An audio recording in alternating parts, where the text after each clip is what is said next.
What is up, everybody on Facebook Live, Code Noobs live stream? It is Saturday, March 16th at 9 o'clock a.m. We're here today talking about a very important topic, something that actually you have control over that can drastically influence how successful you are as a developer, both in your learning process and also getting a job, making lots of money, living the dream life, traveling, maybe going Yeah. to some beach place with margaritas in your hand. But before we do get into that, uh, joining me today is Dan, and I am Randall, and we are going to be guiding you today in terms of talking about the developer work ethic. What's up, Danny?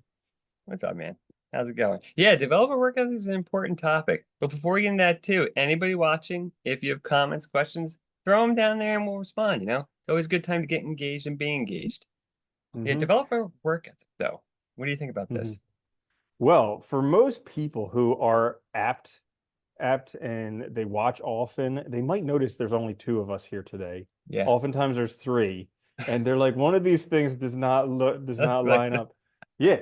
So Russell's away on vacation. He'll be joining us again next week, but I'm sure he's having a great time. And that's one of the cool things about being yeah, a developer is you get to pretty much choose your schedule. Actually, Danny and I were talking about this earlier yeah, about how most people end up choosing a career first and then they get stuck with the lifestyle that that career dictates. So like a lot of people are yeah, like, I want to make a lot of money. I'm going to be a lawyer or I'm going to work in finance or something like that.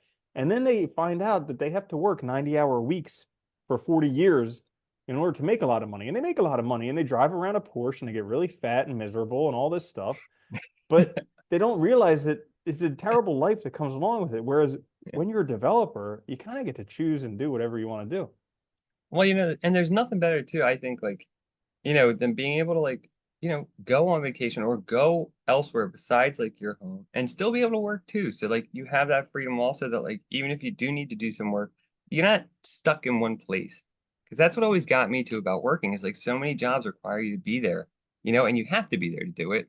And it's like, and then like you said, you're also stuck with whatever that lifestyle is too, because like a lot of jobs are going to demand a lot of you if you want to excel, and it might mean putting in a ton of hours or working, even though you put in 8-hour days or 9-hour days, getting home and then having to put in time then because you're getting emails or, you're getting text messages about this or that. And it's like, yeah, I think choosing our lifestyle is important, but it's also, I get why it's hard because, we're told to do this when we're what, like 17, 18 to come up with a career plan for the rest of our lives. Hmm. Yeah. And oftentimes we don't have very good guidance in terms of choosing careers. I mean, both of us.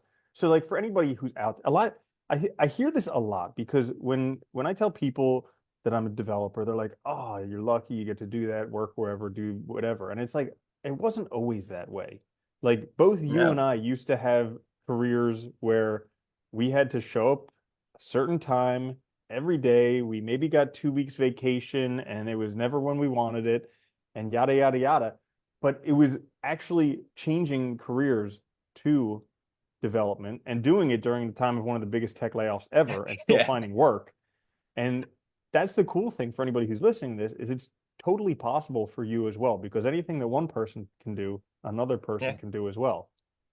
Yeah, that was funny when we were like when we first started learning this. Those tech layoffs happened like what was like I think it was like 2 months after we started, like really Hmm. started. And I was like, oh man.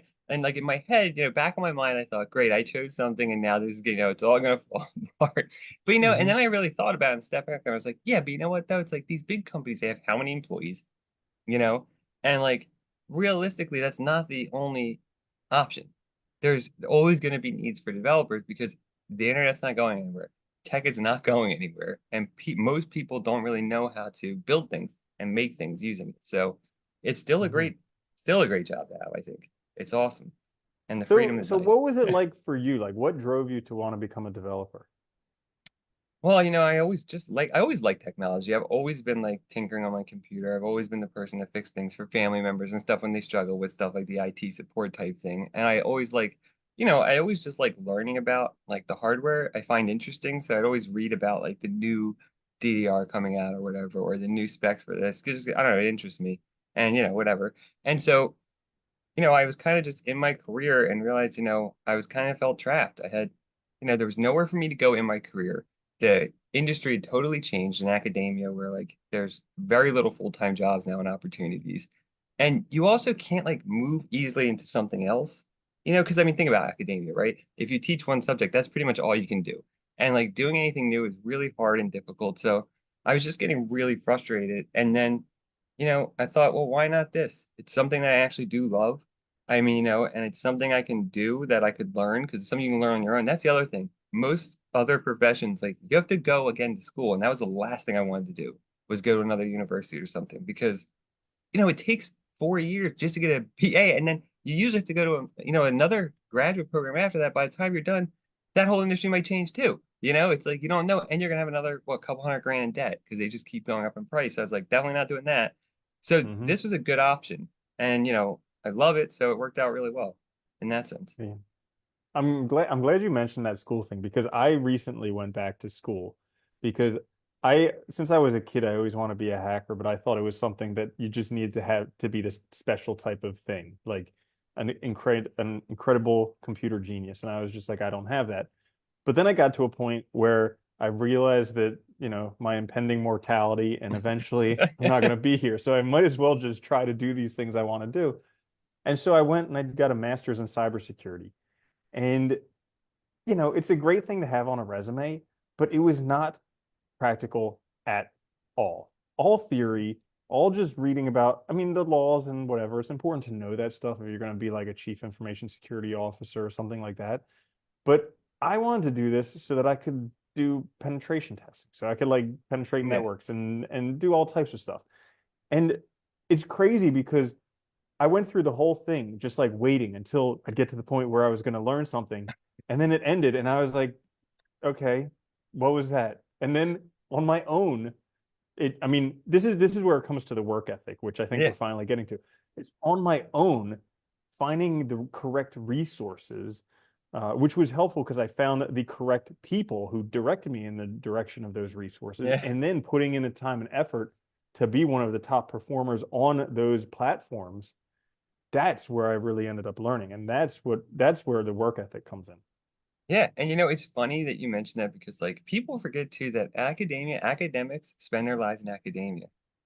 They're not in the industry. You get some cases where you might have some overlap, but most of them, they don't do the practical stuff daily usually. So they only really know the theory and they know it well and they kind of have some helpful information, but they're not going to help you get to that point where you're doing the practical stuff. And you're right, like, and everybody knows this too, like even in academia, like it's about your work ethic. The best students, the ones that are doing stuff on their own, that are going out there and learning new things, that are doing things on their own motivation, not just relying on somebody else to kind of feed them, information and to learn that way. So I think like work ethic becomes really all it's about. And it's hard at first. I remember when we started like down this path, like we all had jobs, you know, life was busy. And I remember like I was like, I really, really want to do this. So the only way I can do this is to, for like a year, I don't think I really went out much at all. I didn't do a lot of things because I knew that like with my job and stuff and with my other responsibilities, the only way this was going to happen was if I really just kind of made a box around myself so I could focus and do it. But Mm-hmm. at the end of the day, I'm grateful that I did. But it takes that kind of commitment and work ethic sometimes to do it if you want to do it quickly. Well, you make a great point, and I think like a lot of the people who are listening to this right now or watching it, they're the people who are actually putting in the work to get the direction that they want. Because we, I mean, we went to a boot camp, and that's how basically we learn the modern technologies. Because we've all been messing around with different coding for however long, but we Yeah. figured, hey, we we thought that the boot camp was the answer. We thought that you go to a boot Yeah. camp and then you get hired. Well, it turns out that's not true. The only people who Not even actually close. guarantee that you will get a job as a developer is us. So if you want more, you could check that out at codenews.io/mentoring. But that being said, we went to a boot camp and it was a very interesting experience because it gives you the idea of work ethic. Like we all went Yeah. there a little bit later on in our careers. So we've already had jobs. And I mean, we've all been working for a long time since we were teenagers. We've all been working. And so the idea is you do work. Like if you're going to learn Yeah. something, You study on your own, you continue working. And so they would give us a certain number of hours of material to learn, and then you would have to do that. And then we would meet up once a week, and during that time, we would go over some exercises based on what we learned. And invariably, every week, we were the only ones who actually completed anything before the weekly workshop. And it was not a small group. It was No. 15, 30 people in there, something like that. Yeah. It was like I And think it was like that. Yeah. yeah, and so everybody was just showing up hoping to, by osmosis, to learn programming. And Well, it's dude, not something you can do with just 1 or 2 hours a week. I remember talking to people in our group when we were doing, I think it might have been the Python module or whatever. We're like, they hadn't done any of the assignments when we were in the last week. I was like, how do you plan on doing this? Because you know what? Right after that week, another module starts. It's like immediate, you know? Like, when are you going to make this up? And I think this is the hard part too. I think a lot of people like think they see education like that, like boot camp or something. They think, well, they'll give me all the tools and then I just get a job. But they forget that like they're gonna just give you some stuff that you have to then do stuff with. And if you don't do stuff with it, you're not gonna get to that point where you know anything Mhm. afterwards. And it's hard, Yeah. you know? Yeah, it's like everybody sees the results, you know, the six-figure salary, Yeah. the cush job at some FANG company, whatever it is, living on a beach, whatever it is. Everybody sees the results and they're like, I want the results. And results, they're not up to you. Not at all. Whims of Nope. fate, you know? But the action, the efforts, this is something that is within your control. And so, like, listening to stuff like this, learning from people, making connections, trying, failing, going again. All of these Mhm. things are really the difference. Like, your action makes a difference. It doesn't matter so much if you get the result or not, because if you keep acting in the direction that you want to go, eventually you're going to get a result. Yeah, and you know what helped me a lot too is something you said earlier too about like I think you mentioned you realize like, you're mortal, right? Like you don't have infinite time. And like you really wanted to try something. And that helped me a lot too when we were doing this. I was like, I was really unhappy with what I was doing in my life at the time in my career. And I was like, well, I can be miserable indefinitely, or I could try something different and reminding myself that, look, I don't have forever. Like I have this one life, regardless of what you believe afterwards. I have this one life and I have to make something of it. And it's up to me to do that. Nobody's going to do it for me. Nobody else is going to live my life. Nobody else is going to come over and take over and then let me just get back into the seat or something, you know? And I think that really helped me too, just like say to myself, well, look, if I really want this, I got to make it happen. And that's going to take effort and work and but it's worthwhile because Mhm. you do get to a point where all of a sudden, it's hard at first. Things start to change when you put that effort in consistently.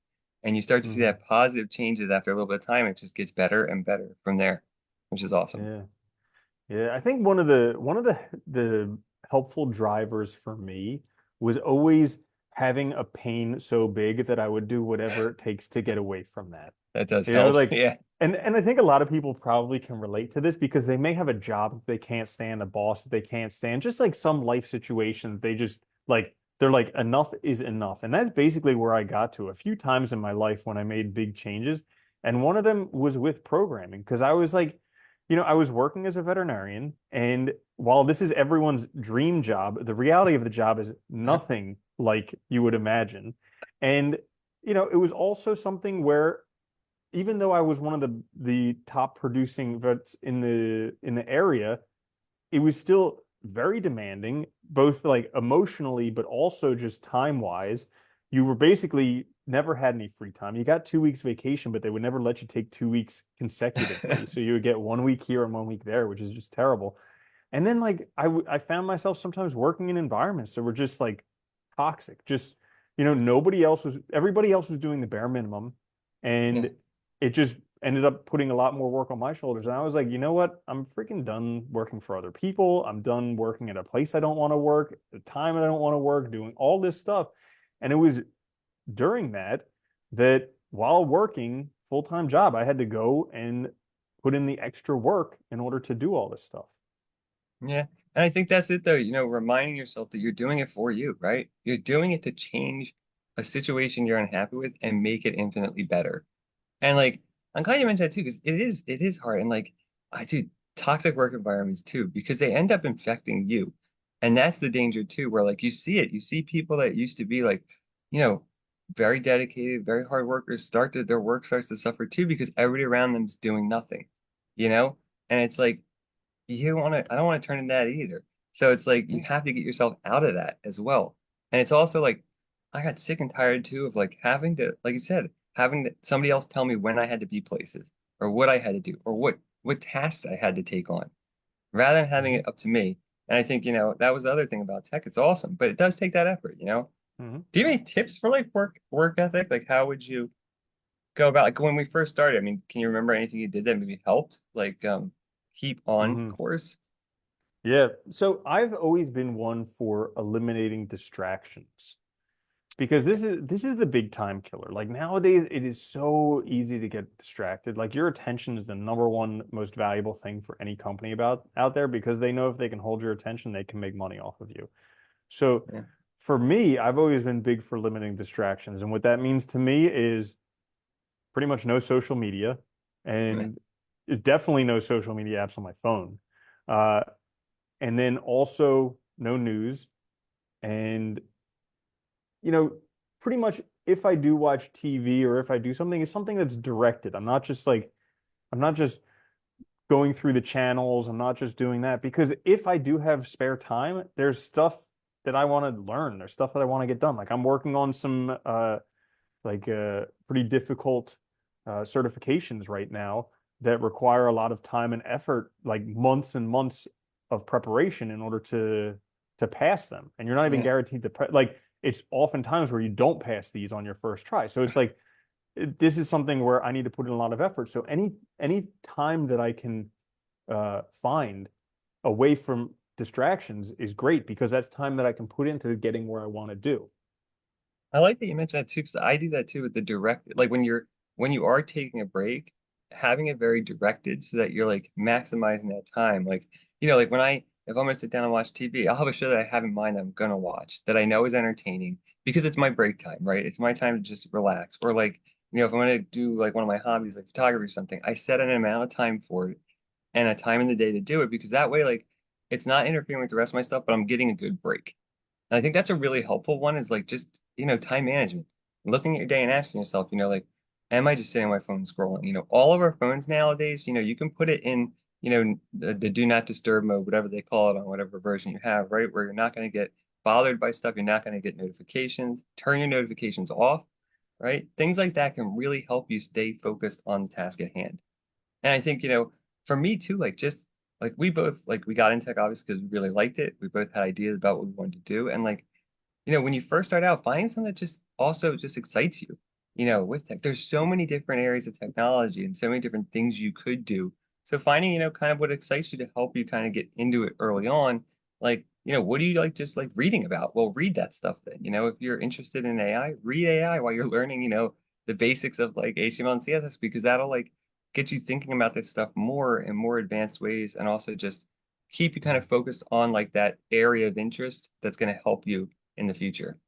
Yeah, I like what you said with like reading AI because I think that's something that's drawing a lot of people nowadays. Like I've seen people comment how they're interested in learning AI and different things like that. And I think that's really important to start reading it now, even if you don't understand it. And Yeah. this is something that took me the longest time to learn because there would be something that I'd be interested in and I started reading the book and I didn't understand it and I'd give up. I'd put the book down and that would be the end of it. And then one time, probably about like a year or two ago, I just made up my mind because I got to this point where like every book I didn't understand stuff. Yeah. You know? I was like, I can't not read every book. So I got to this point where I'm just like, I'm gonna go through it no matter what. And I may not read it cover to cover, but I'm gonna read the parts that are interesting to me. And I just look at it as an iterative process. Like the first time through, probably won't understand much, maybe 20 to 50%. But I guarantee in a year from now, 5 years from now, 10 years from now, I'm going to understand this a lot better. And then all that time that I put in before is going to help in the future.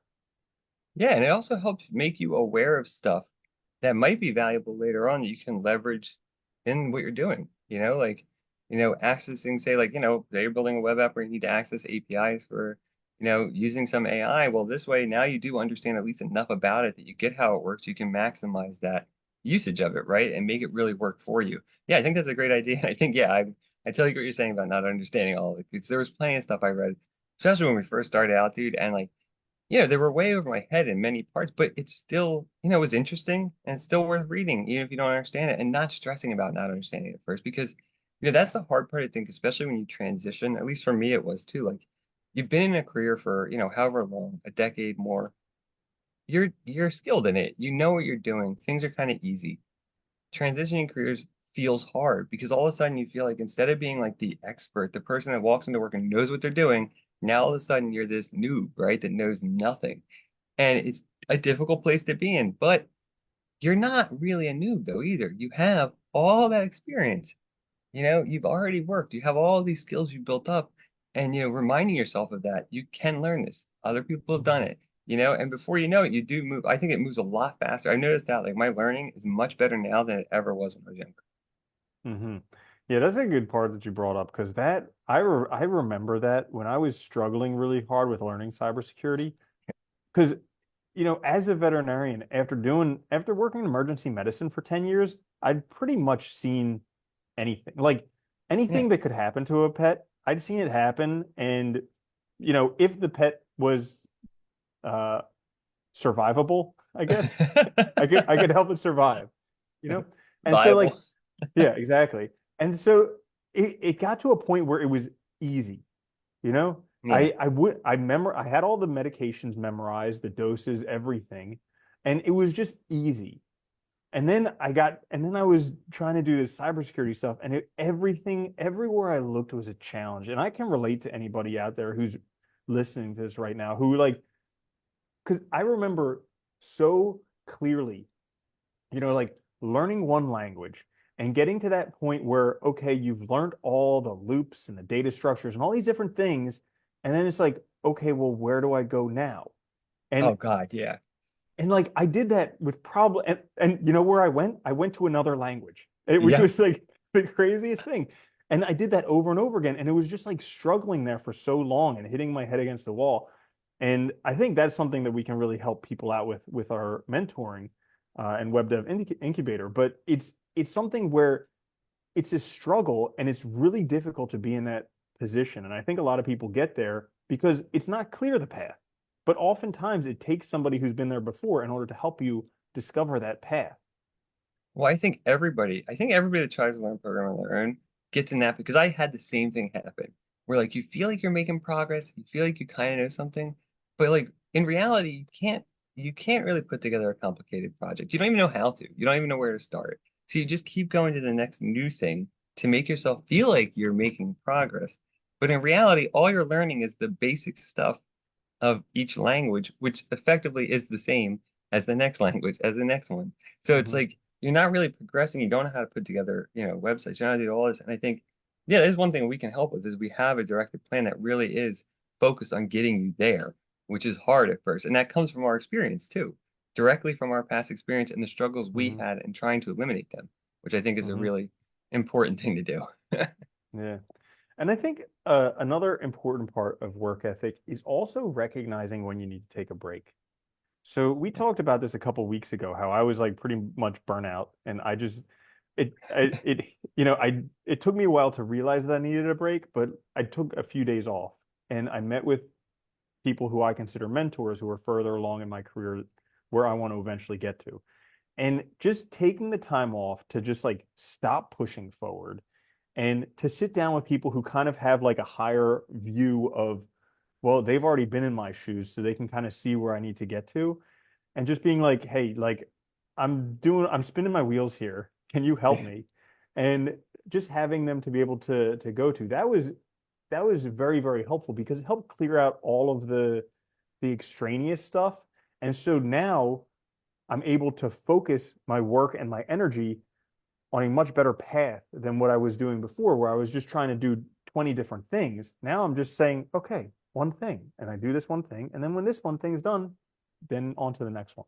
Well, think about it. It's like anything that you're learning or any new profession you may get into, right? If I had I was in academia for over 15 years teaching. If I had a new teacher come up to me and they're like, well, I'm struggling to put my course together, I would say, well, forget about this, forget about this, forget about this, just focus on this, right? Like, because when you're new, you don't really know what's the most important, so you treat everything as important, right? And that makes it really problematic because then you're kind of going in 75 different directions. So I think, yeah, having somebody to talk to is really helpful there because they can give you that direction and make it more of a direct path rather than all over the place, which is so helpful, you know? Hmm. It's like, Yeah. yeah, I know oh you my goodness. posted this week about what you do when you take a break. So, I mean, enlighten us. How do you get that clarity? How do you take a break from when you Oh, need it? yeah. So I usually I try to every day, like at least like, especially like, and it's this week particularly, it was really nice out here. So, I was trying to take advantage of that because of the nice weather. So I promised myself early in the week, I was like, well, it's going to be really nice for like these 4 days. So each day I'm going to spend at least an hour doing photography because I love it. And so I would always just, I try to manage because I like birds. So I try to manage it when they're mostly out. So, kind of like early morning and then in the afternoon, give myself a half-hour block. And that was my block where I just turn my computer, close it and just grab my camera and go outside, no cell phone or anything, and just enjoy myself. And it's awesome because it's like you get that chance just to do something that you really love too. And, get that break from everything. Your mind gets clear. And I don't know, it's just really relaxing and it's helpful. And it just makes me more energized when I go back in, get back to work. And it's Hmm. like, and I can do that now, which is awesome. Like that's the other thing. It's like recognizing that you are able to. I could never do that before with my other job because Hmm. you're stuck somewhere and you're not able to just leave when you want. So yeah, Hmm. huge Yeah, one help. of the benefits of being a developer. Yeah. So, anything else you want to say about developer work ethic?